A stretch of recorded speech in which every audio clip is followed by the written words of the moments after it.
Okay, so let's walk through some of the new and coming features we have for Essential Elements Interactive.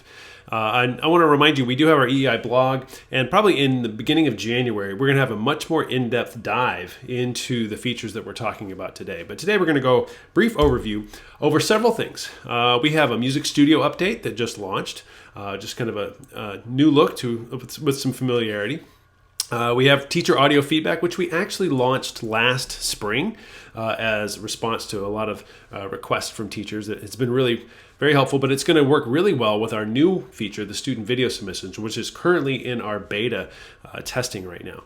And then we have some student notifications, which are going to give more information to the students, and then our resources update, which we also launched previously, but there's a lot of fun things in there that I think people maybe don't know about. So let's start with the music studio. So as you can see, it's got a familiar look, but we've kind of updated some things as far as just the overall scheme and design. Obviously, you got your playback, record, and going back to the beginning buttons up here. So those are familiar. And then you also have your loop button, which will cause it to play the exercise over and over again, which is good for repetition and for practice. One thing that we've added that people are very excited about, and we've had this request quite a bit, is the ability to control the tempo, gradually, and also to have the tempo go faster. And so this is something that you can now do. And when you record, it'll record that on top of that, and it'll be really, really beneficial to a lot of people. We did pull the melody toggle switch outside of this accompaniment menu, so you still have your accompaniments. But now we've got the melody toggle switch out. So if you want to, turn that on and off right outside of the accompaniment menu, you can do that. One other thing that's coming is that this melody toggle switch will now just stay wherever you want it. So if you want it to always be off, it's just going to stay in the off position. If you want it to be on, when you leave, when you come back, it's just going to stay to whatever your preference is. So again, you can select different accompaniments, and those will load. You can still make your recordings, and then everything kind of is the same. One thing that's kind of nice, you can actually click out of the Get Ready. And so now we can record. So we'll stop that. Your takes palette has a little bit different look. But again, like I said, what you can do here is that we've had this request. You have the chance for the kids to get ready. If you don't do anything, it's going to give them 4 or 5 seconds to get ready, and then you're in and you're going. So, but we have had people request in classes, they would like to be able to just go right away. So if you press play and you just tap anywhere on the screen,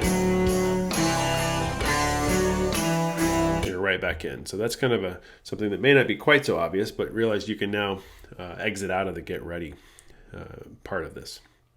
So I'm going to refresh my screen here just for the fun of it. Obviously, if I haven't saved, it's going to give me that reminder. But one thing, again, you've got your video, which we'll talk about here in a little bit. But if you click that, that's going to open up to the video, and you'll still have the music right there for you to see. And we'll talk about that here momentarily. But those are some of the updates that we have to the Music Studio that'll kind of be a nice addition to what was already there. So let's talk about some updates we have to recording assignments. And one of the really popular features we've added is the ability for teachers to provide audio feedback to students. So we've always had the ability to type comments and enter grades, but we've now allowed teachers to make audio recordings back to their students. So you can see the music, you can hear the student recording, and then you can provide feedback either by voice or playing your instrument for them to give them an example. Here's how one teacher has used this, and I'm just going to kind of let her talk to this student, and you can hear how she used this for the audio feedback. Hi, Kyle. You're off to a good start with this song. Most of your notes are correct. You're going to want to check the first note in the third measure. You're reading that note as a G, and it's actually an A, and it happens a few more times in the song. You're going to need to work on the rhythm a little bit. Go back and listen to the song and maybe count and clap. So you can see how she's talking to the student, and her voice, the inflection, is just, it provides more than just typed words or written words. And if she wanted to play music for that child, she could, but really just a positive way to get information back. And it's really going to go well with this next feature that we're going to talk about. And I'm going to show you how that can fit into what we have with student video submissions. And this is the one that a lot of people are very excited about. This is currently in beta testing, so it is available for people to start. We're getting some of the, some feedback from teachers, but you can see, first of all, right in the music studio, a kid can get the music on screen, they can hit the video camera, and they can record, and it all happens right in that music studio. And they can make those videos, save them, and they can submit them to their teachers just like an audio recording. And once it's saved, it's in the My Recording section, the Save Recording section, and the student can come in and easily access the video. So if you've made a video, you just click right there. Video is there for them to access, and they can watch it and see what they look like, evaluate it if they want to submit it. This one's already been submitted, so you can do that. You can also download the video if you want to download it, or do a picture-in-picture, which is just pop the video over here so you can kind of have more of the page to look at if you want to. You can even do full screen if you'd like to. This video has already been submitted, and the teacher actually even commented and was able to talk about your bow hand looks really great, your left hand is much improved. So this is a new aspect that teachers can do, that they can actually comment on what they're seeing from the students. And so when the student makes that video from their student site, it can go directly into the teacher account. And you can see on the right, the teacher's going to see the same video that the student sees, and it's all right there in the student recording section. So now from the teacher side, this really opens up a lot of stuff that you can do here. So first of all, this is that student's submissions. And if they recorded a video, you can come in here and you can just pop open the video, and there he is, and you can press play. Now I've already commented on this one, send it back, but as you can see, you can now see what the student's doing and make those comments back to them based on what you're seeing. If they make a video recording, I should pop that back open again. If you make a video recording, there is audio. So you can just listen to the audio if you want to. You can even download the audio, or like I said, you can download the video as well.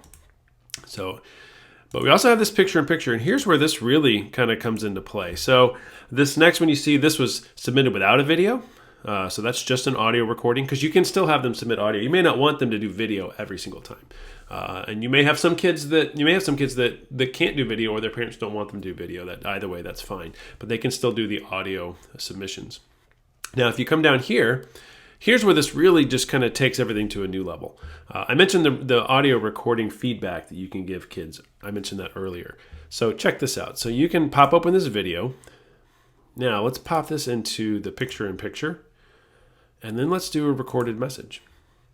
So now I've got the music on screen. I've got this video I'm going to watch, and I'm going to record this message. So I'm going to hit record, and so I'm getting the students playing, and now I can comment on the video and the audio recording.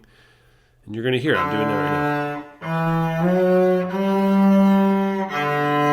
Good. Really nice job on the slur. Make sure you really watch that pitch.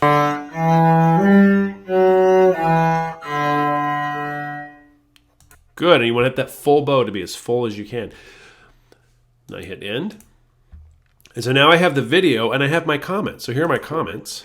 And so I'm getting the students playing. And now I can comment on the video and the audio recording. And you're going to hear I'm doing that right now. Good. Really nice job on the slur. So that really allows you to send feedback to your students in a much more specific manner. And I'm just going to save that, and it's saved, or it's saving. Now we're good to go.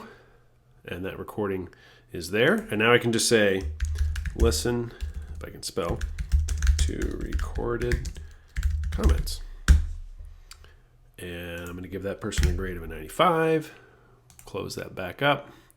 Close up the pop-up window. And we're good to go. And that's going to go back to that student. And they're going to have recorded comments. They're going to be able to watch their video and hear your comments right back to them. So really the video and the way that you can use this in the teacher part is really going to open up a lot for what you can do in getting feedback to your students.